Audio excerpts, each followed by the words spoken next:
Sentro ng buhay ni Governor Mandanas ang kanyang pananampalataya.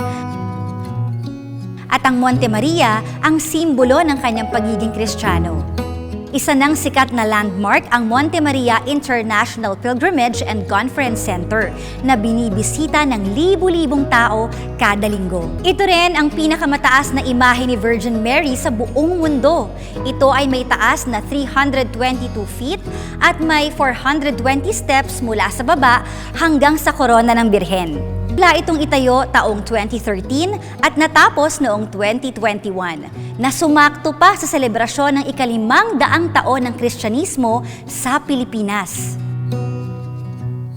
Napakaraming pagsubok ang pinagdaanan para mabuo ang Monte Maria at yan ay nalampasan ng dahil sa tulong ni Governor Mandanas.